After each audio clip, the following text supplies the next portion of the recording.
Baik para siswa sekalian, selamat bertemu di ruang belajar ini. Kita sudah mempelajari tentang momen gaya yang kita tahu rumusnya torsi sama dengan F dikali dengan L secara umum. Ya, kalau dia membentuk sudut bisa F kali L sin theta atau F kali L cos theta bergantung pada arah gaya tersebut pada sudut yang dibentuknya. Sedangkan momen inersia yang dimiliki oleh setiap benda sebenarnya berbeda-beda. Saya memiliki dua benda. Yang di tangan kanan saya adalah bola pejat atau bola padat. Yang di tangan kiri saya adalah silinder pejat atau silinder padat.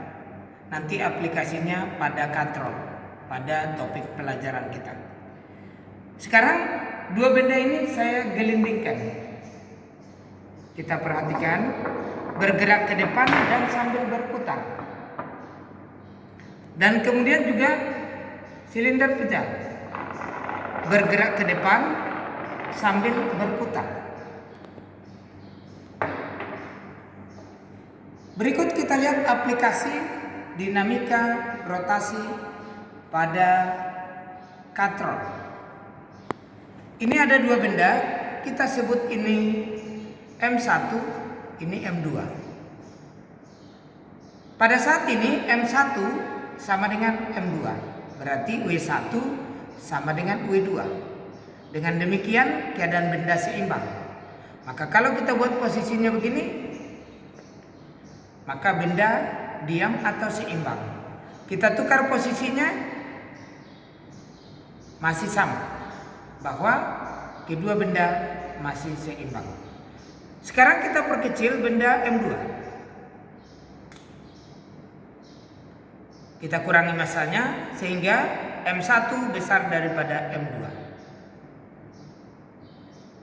Kita letakkan M1 di depan dan kita lepas. Kita ulangi.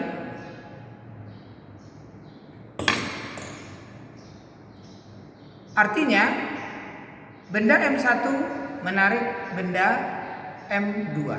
Kenapa? Karena W1 besar daripada W2. Sekarang kita lihat gambar berikut ini. Pada dinamika rotasi kita akan membahas pertama benda menggelinding, ya. Yang kedua nanti pada katrol. Pada benda menggelinding tadi ada gerak rotasi memutari porosnya, tapi dia bergerak juga ke arah depan. Kita gambarkan yang ke depan F besar, ya penggeraknya yaitu yang saya berikan tadi. Kemudian F kecil yang bertanda merah ini adalah gaya gesekan antara benda, baik bola pejal tadi ataupun silinder pejal tadi terhadap lantai atau terhadap bidangnya. Kita lihat dulu yang pertama, gerak rotasi.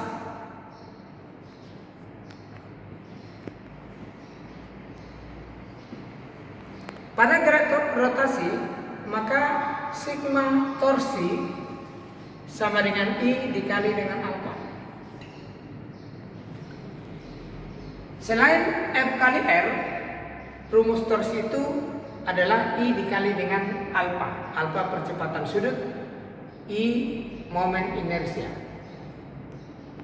Maka kalau kita ganti rumus torsinya F dikali dengan R, maka F kecil dikali dengan R.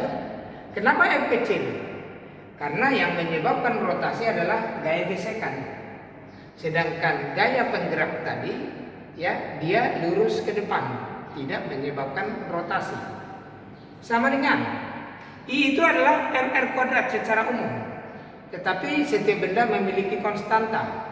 Maka kita tulis K dikali dengan M kali R kuadrat dikali percepatan sudut kita ganti dengan A per R.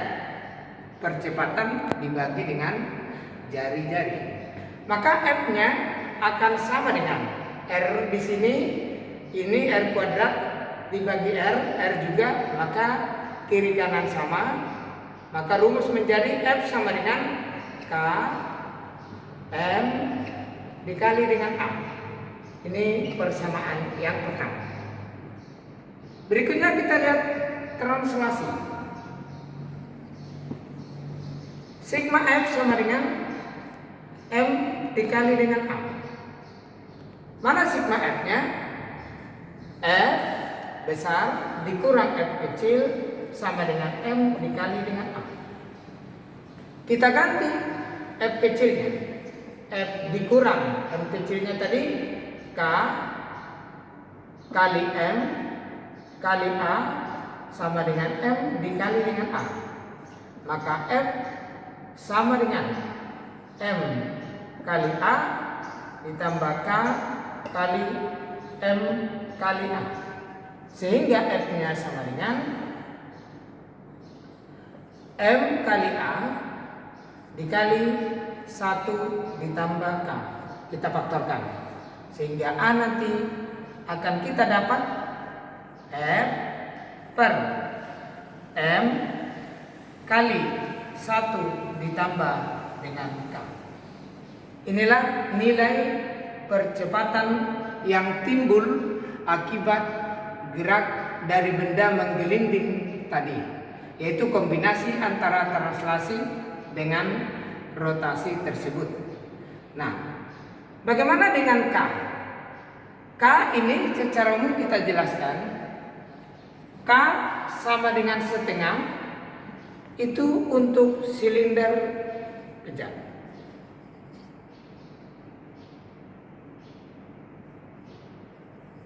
Sedangkan K sama dengan 2/5 itu untuk bola pejat.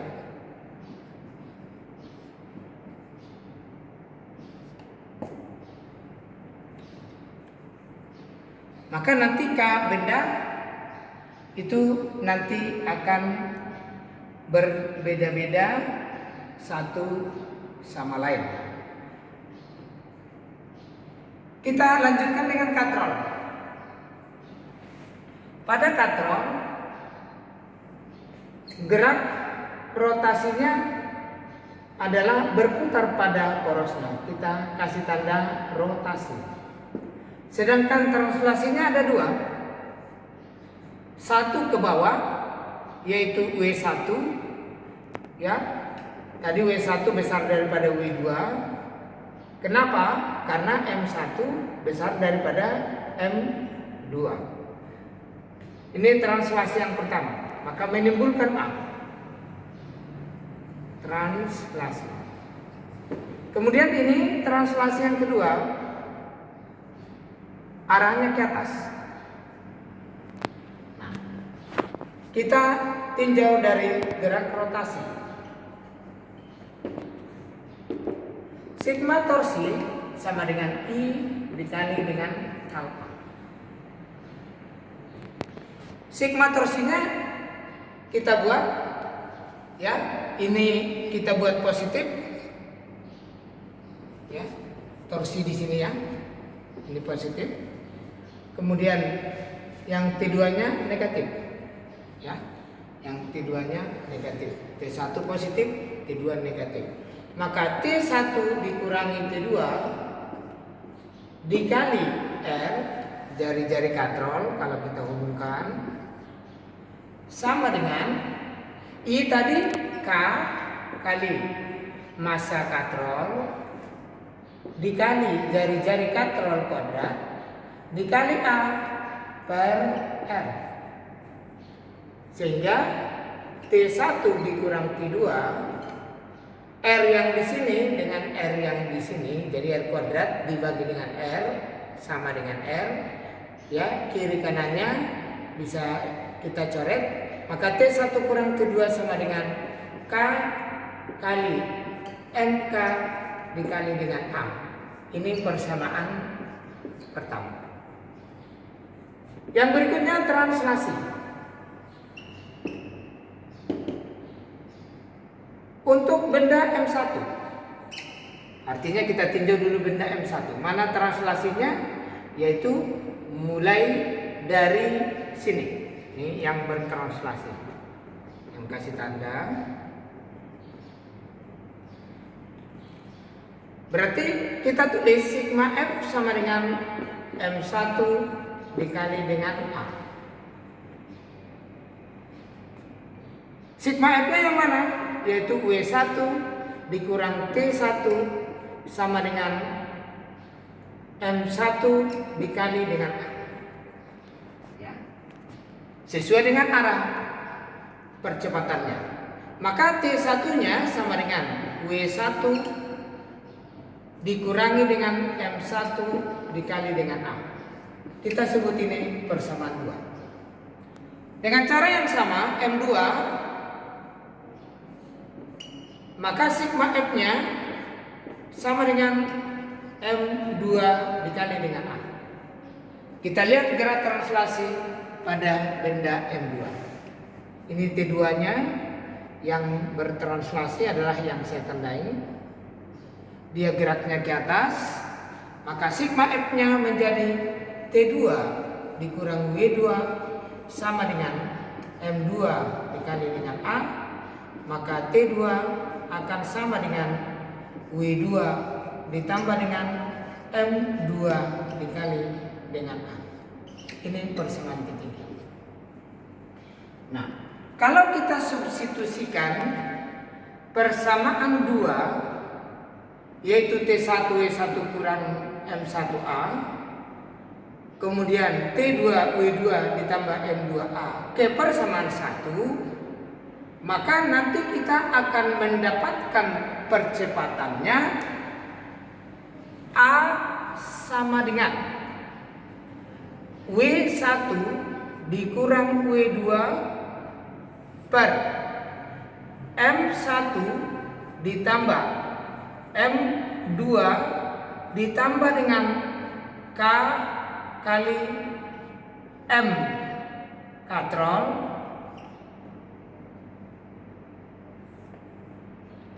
inilah percepatan yang ditimbulkan pada sistem. Waktu kita belajar di kelas 1 pada hukum Newton, yang K kali MK ini tidak ada karena kita mengabaikan massa katrol. Sekarang kita harus menghitungnya. Kenapa? Karena kita meninjau bahwa katrol tersebut juga mengalami gerak rotasi. Sehingga rumus A-nya sama dengan W1 kurang W2 per M1 tambah M2 tambah K kali MK. Pada setiap benda nanti ya gambar atau posisi yang berbeda hanya bisa dapat berbeda. Maka kita memahami konsep dulu untuk rotasi itu bagaimana, untuk translasinya gimana. Bagaimana cara mencari tegangannya? Maka tegangan T1 kita cari dengan W1 dikurangi dengan M1 kali A, T2 W2 tambah M2 dikali dengan A, dengan catatan bahwa T1 tidak sama dengan T2.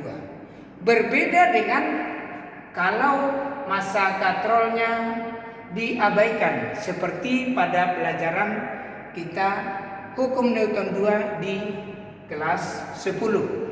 Bahwa T yang kita dapatkan T1 akan sama dengan T2. Demikian pembelajaran kita kali ini untuk dinamika rotasi pada benda menggelinding dan pada katrol yang digantungkan padanya dua buah benda. Semoga bermanfaat.